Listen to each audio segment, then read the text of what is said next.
to move this, and Chris Darby had his hand up before to second it. All those in favour say aye, and against carried. Thank you, team. Next is Roger and his artificial intelligence. He is real.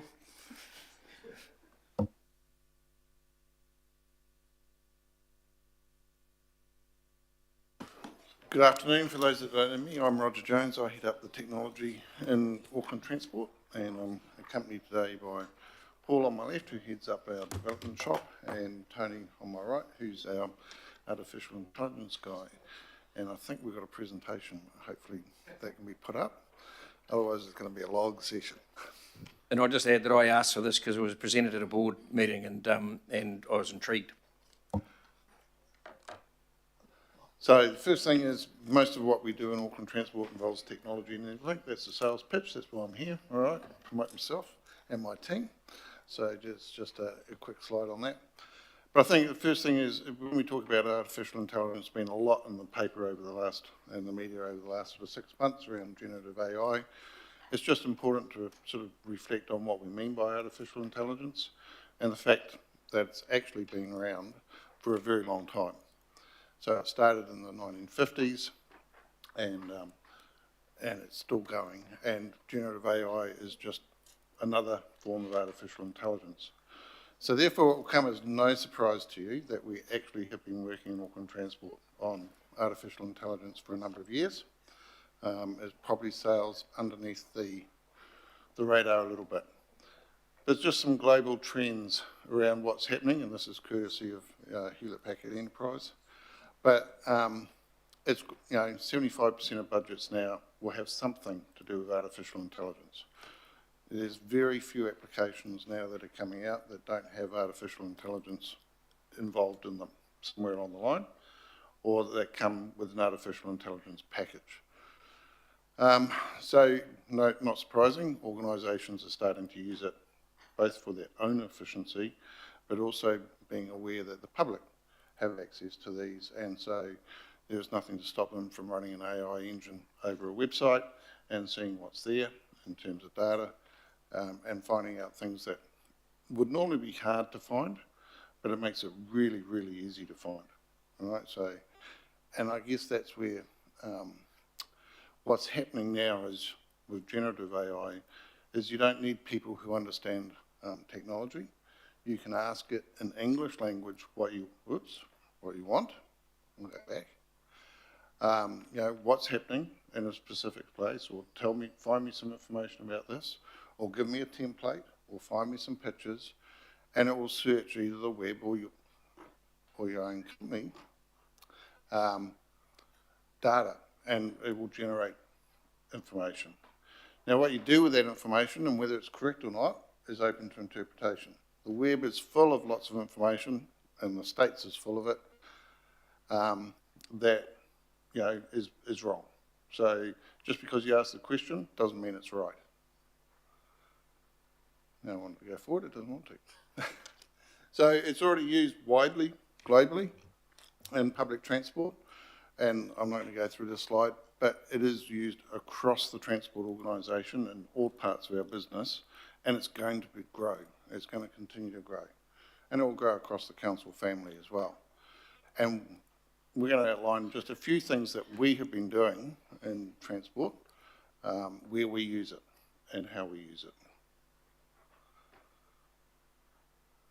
I guess the key one is, how do we manage it? All right, because data has got to be managed. If you put the wrong data out there, or the incorrect data, people will find it, and that will be a reputational risk. So we need to put governance around it, which is what we've been doing in the transport sector. We need a framework. We need to understand what the reputational risk is if we put data on sites that is wrong or incorrect, and people find it, and make sure that the data we have is not exposed incorrectly. So we've got to keep people's privacy right. We don't want staff being able to search other staff members' data internally and things like that. So security and a framework is important, and we've got one of those.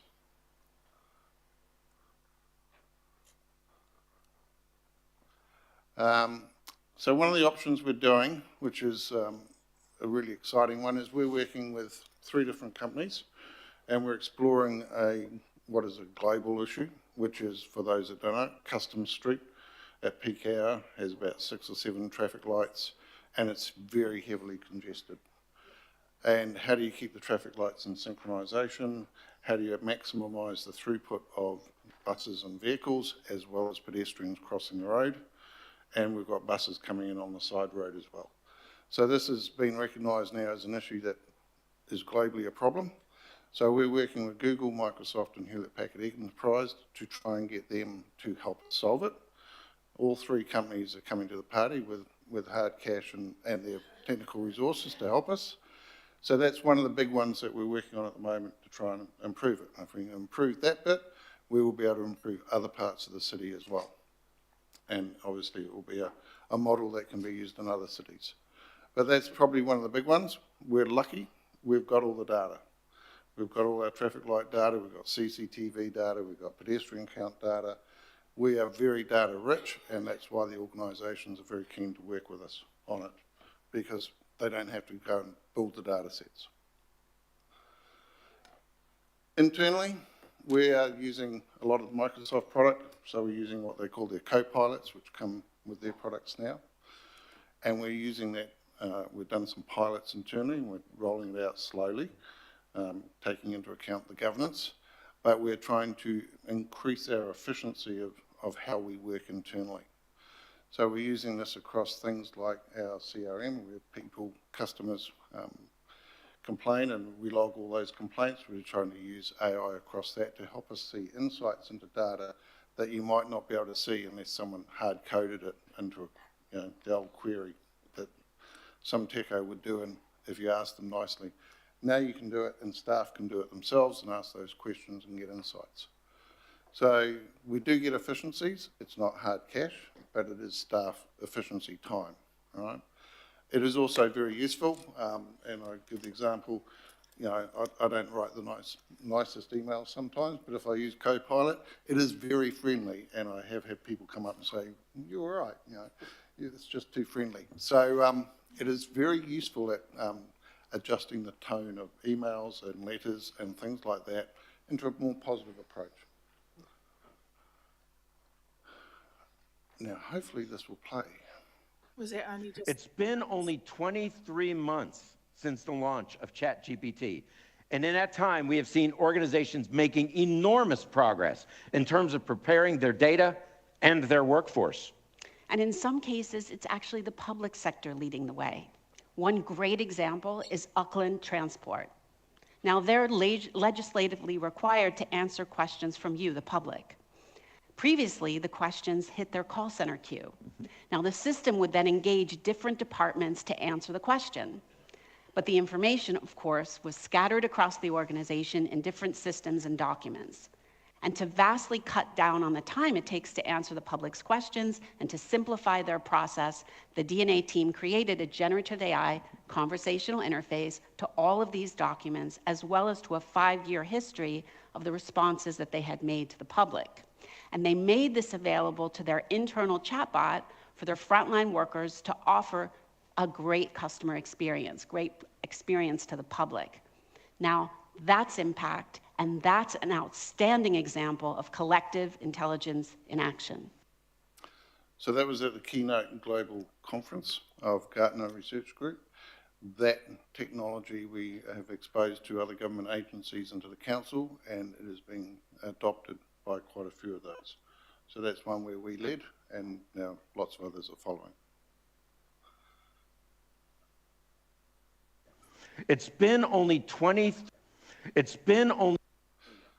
So the other one is report a problem, which links back a little bit to potholes as well. So this is one of the ones on our website where you can report a problem.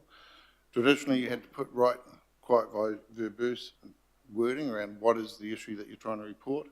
We run AI across that now, and generally what we're finding is we can direct the query to the right person a lot more efficiently, a lot quicker, without someone having to read what the complaint is and actually try and figure it out themselves.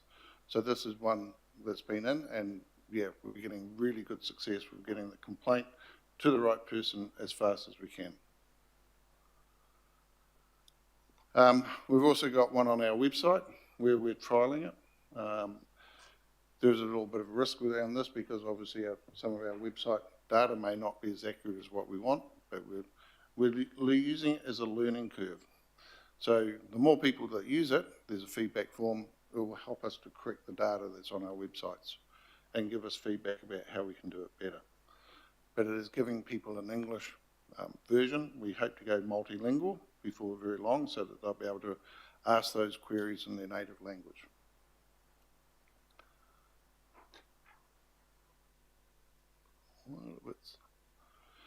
Another one which we've got, which is an interesting one, which is around the connection between, in this case, ferries and buses to buses.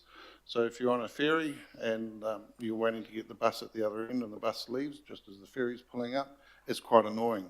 And they're incentivised differently. The bus operator's on a different contract, they're incentivised to leave on time.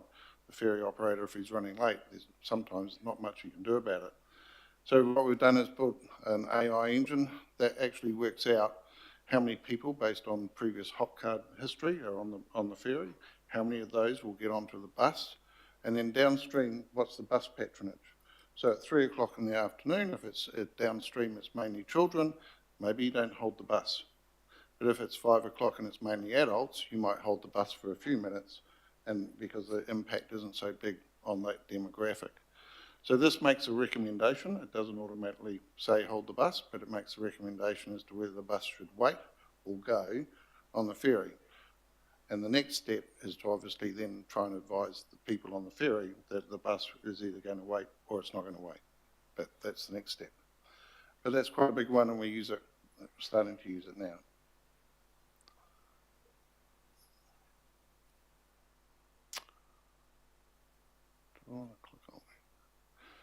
So this is a little video. This is real, it's not staged.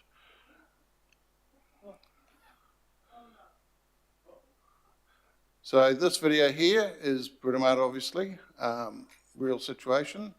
And so that's our CCTV analytics. And now we've coupled that with AI.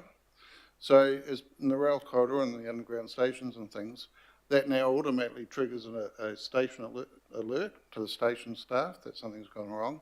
It automatically triggers a message on the PA system to say step back from the line. It automatically will trigger to the train control system, and so the lighting in the tunnel that indicates the trains need to slow down to a safe speed. So that is now all automated through AI. So that's a real safety case, and you know, people just don't see some of this stuff is all behind the scenes.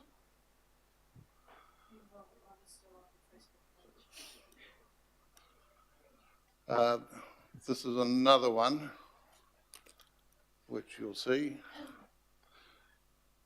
So this is obviously at night time, and those people are coming down to tag the train.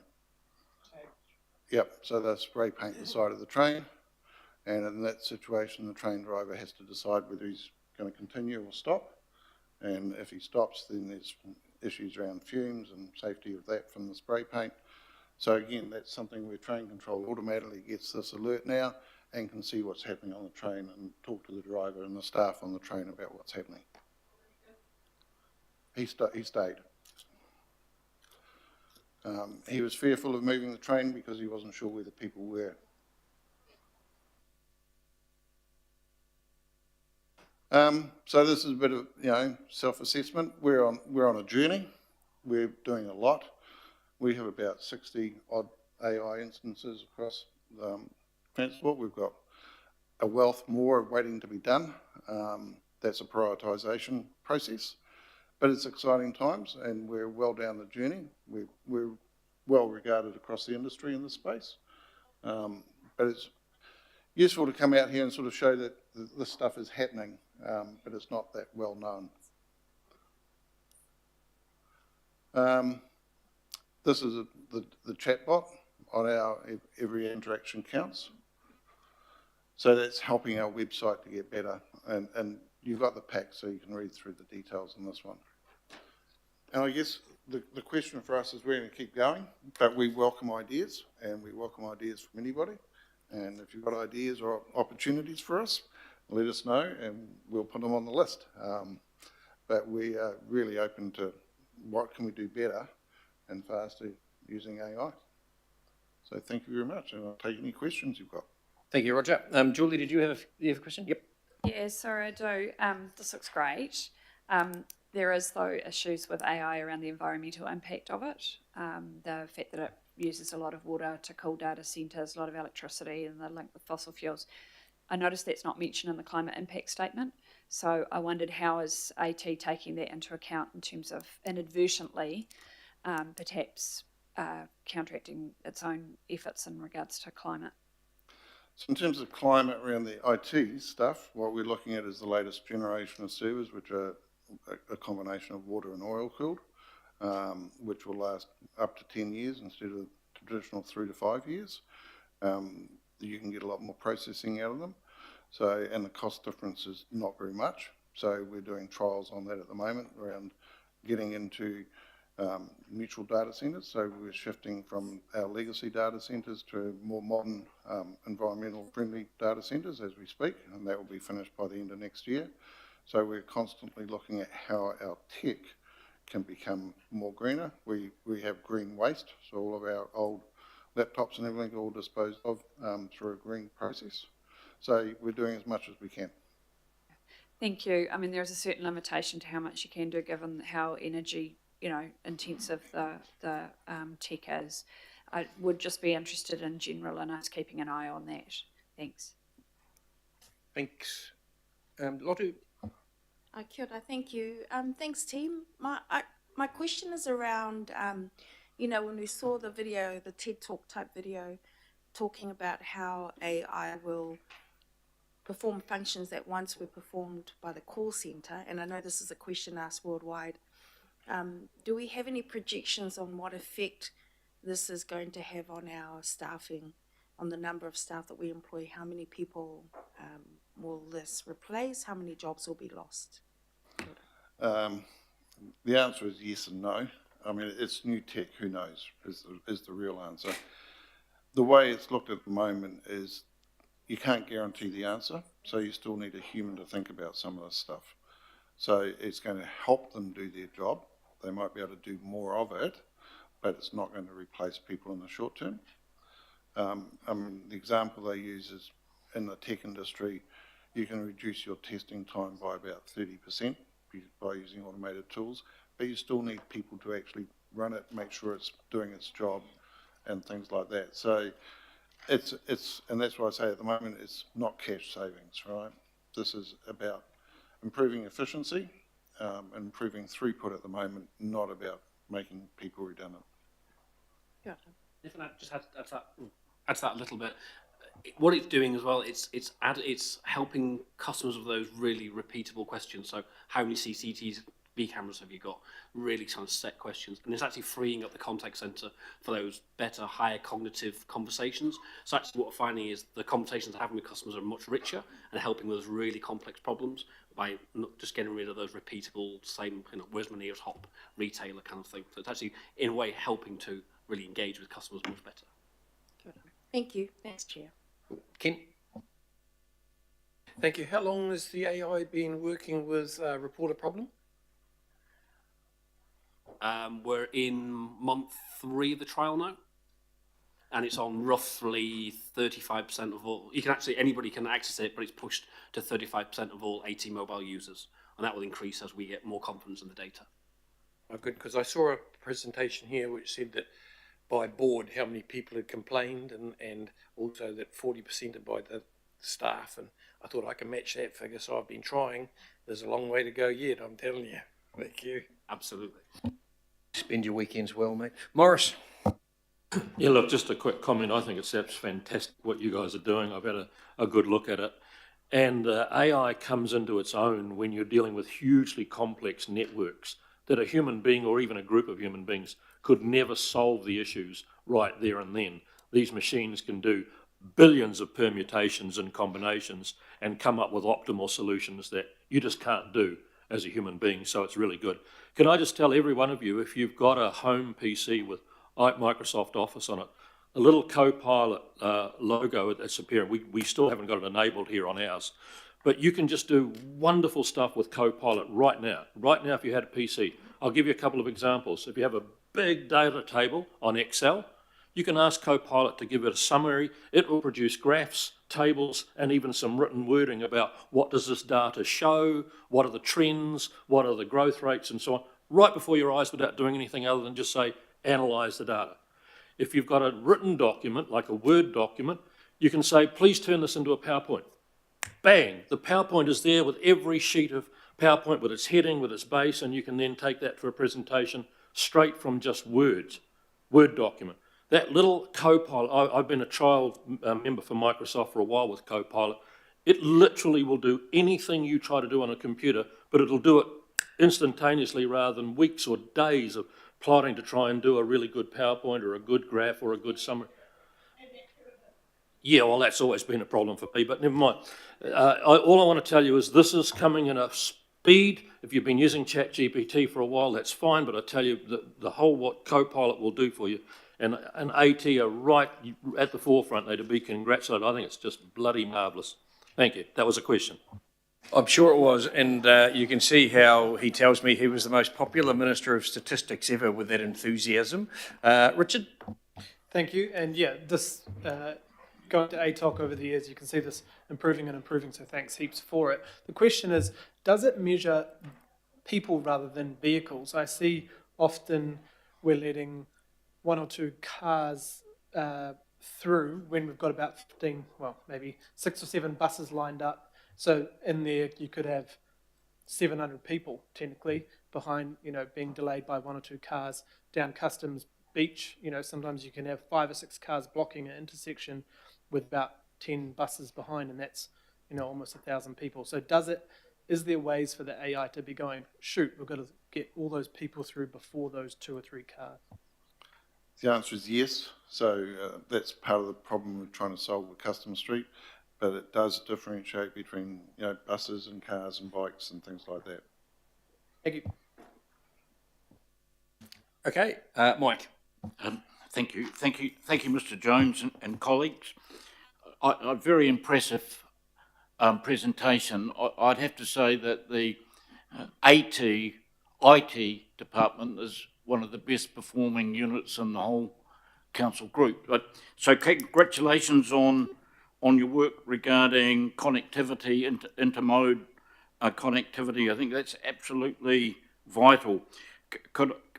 My question is, in terms of safety, do you think that that AI could be useful in enhancing safety on trains, buses, or the perception of safety on trains and buses, and the likelihood of intervention in extremis? It's a really good question. Thank you for that. So one of the pilots we're trying at the moment where Roger showed the child on the station is we can analyse footage of people starting to act aggressively. So if we currently don't have CCTV on every single bus and every single angle, but we could run trials where we can see people who are starting to act aggressively or have poor behaviours, and we could then obviously trigger some sort of intervention with contacting the police or transport officers or what have you. We've already trialled that at a few stations where you've got things like large groups and large crowds leaving stations at once. We can track things like desire lines about where they're going. But one thing we're starting to trial now is how we can identify that people getting riled up and aggressive or drunk or whatever it might be, and then start to put those triggers in place. So it's in pilot at the moment. We've not rolled it out, but it's absolutely something we're looking at for exactly that use case. Thank you very much. Okay, we might trial it here. Greg? Yes, thank you. I'm glad you brought that onto the agenda, Chair, so thank you for that. A couple of questions. One would be, how's Auckland Council Parent getting across this and working with you to take some of your learnings? The other one is probably around our delivery mechanisms through our contractors. Any desires or future plans about how this might be able to assist them with their delivery? And I'm probably thinking specifically around roading contracts. So 2 questions. Council, yes, we're sharing what we're doing with council and picking up, for instance, the Lagoima work around queries. They can copy that. In terms of our partners, yes, there's a lot of work, especially around the road network. There's analytics, for instance, that we are looking at. Maybe we put on the buses. As you drive down the road, it can detect whether the street furniture, i.e. the stop sign, is still there today that should have been there yesterday, or it's been vandalised. And there's also trials that have been going on with Fulton Hogan down in Christchurch, around they can analyse the road surface and tell you if its pothole is starting to develop or not. And we've been looking at that as well. Can I just add to that? I've shared a lot of the information that we've either in these presentations or on the board presentation with the council group shared services team. And in September, I presented to the Department of Internal Affairs conference for government and central government and local government about all the generative AI solutions that we've been building and developing. So that was really well received. I've had a lot of contacts following those presentations around how we can collaborate with other government agencies. It's very well done. I was remiss in congratulating you about the recognitions you're getting from across industry and the specialists in this area. That's well done and it needs to be acknowledged. So congratulations. Thank you, Greg. Honey? It's quite exciting what you've placed up. And I can't remember whether you were present at the last 3 or not, and I talked, and you mentioned how to manage, especially the data sovereignty space around that. And I've got a little grandson, he's about 8 years old, he needs a little whiz. I wasn't quite sure how he was writing all these little words. I roti te reo Māori too, but it sort of signalled to me, in one, the reo ake o tēnā iwi, and how that is going to be engaged in the Auckland Transport te reo strategy, in terms of which reo to use, or which iwi's reo to use. Second to that is the data sovereignty space. And I know that census data has come out. And for us within Tāmaki, we are definitely aware of where our people are living and the social impacts that are around, that we have used the data around there, especially for the iwi. What and how, I suppose, is Auckland Transport utilising to either do one of safety, not in terms of that little peepee that was nearly funneling into the train track, but in terms of the content and information for it. I'm not quite sure whether I've got that across to you in the best way. Oh, I think in terms of the language, we're obviously at the moment we're using the Microsoft T-Rail, and we've got that in pilot. AI will learn different languages as people use it, and it can be customised to individuals, right? That's early days in the AI, but it will be multilingual, so the dialects shouldn't make too much difference. Once the models are trained and get a bit more mature, it's early days. In terms of are we using it across statistics and things like that? Not at the moment, but we've got a big work program, a lot of opportunities. We're starting to look at how we can use it across our data sets to identify different demographics and things like that. Just a follow-up question. In terms of working with iwi within Tāmaki, so are you indicating that you are working with them to assist you to either do the reo delivery, or that AI is somewhere out there doing it for itself? So yeah, we do work with the different, we do have some Maori liaison people, and that's mainly out of the public transport, and that helps us with the TRAO announcements and things on all the buses and all the public transport. So we do have a method of communicating and interacting. We haven't interacted directly around AI with them as yet, but it is something that will happen. It might be something that I can follow up directly with Haukura staff. Kia ora. Thanks. Julie? Sorry, I have got one more. Given that you're doing a lot of work here that's potentially looking at people, Like when you've got, like the example you gave us with the little girl sitting on the edge of the train platform, which was terrifying. You know, when we see a person, any person move into a space, that's quite easy to set off an alarm. But when we're looking at things like judging people's behaviour, that kind of stuff, there's a level of nuance there, and we know that there have been issues overseas with you know, bad data and bad outcomes, particularly around racial profiling, around unconscious bias, not picking up, you know, like been cases where, for example, people who aren't white can't be seen by some of the technology. So I just want some assurance, I guess, that that's something that you're being conscious of. We have an incredibly diverse population. There's also a whole lot of data stuff about bias against women, because a lot of the data that we use is based on male cohorts predominantly as well. So yeah, just asking that you're taking that into account. Yeah, I've just been at the Chief Data and Analytics of the conference. Sorry, I can't quite hear you. Could you just go a bit closer to the mic? So Thanks. I've just been at a conference for the last 2 days talking exactly about this thing, and you know, the acknowledgement is that all data is biased, and AI exposes those biases much more so than ever before. So we have to really control for the bias in the data.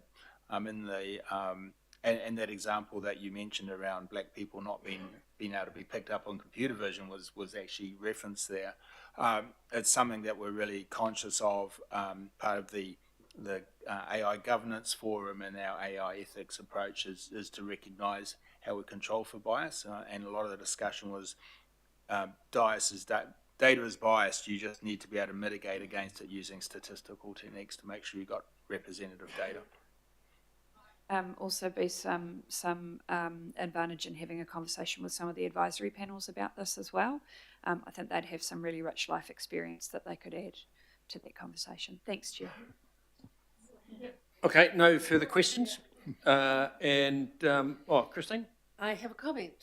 Excellent. So you can wander back to the thank you team, as I thought people would be very interested in what you were presenting. So, Chris? I am extremely mindful of the time and your loss of a quorum, so I'll keep my comments very brief. And I want those councillors that have not sat around this council table since amalgamation to know that Roger is an absolute gem. And both Councillor Lee and I recommended to previous CEOs that we should be using his expertise in IT, and had we done so, we would have saved tens of millions of dollars. So I just want to commend the skill set that he has and just what his breadth of his vision. I'm very pleased that we have had the opportunity to discuss this. No, excellent, well said. Any other comments? Finally, an ex-policeman who's doing well, Roger. Nice work. Chris, would you like to move? And Mark, do you want a second? All right, Desi will second. Any discussion? Those in favour say aye, and against, carried. Next item is item 14, the Auckland Transport Fare Review, and we're noting here the decision of the Auckland Transport Board. So welcome up Stacey and David and Richard. Welcome.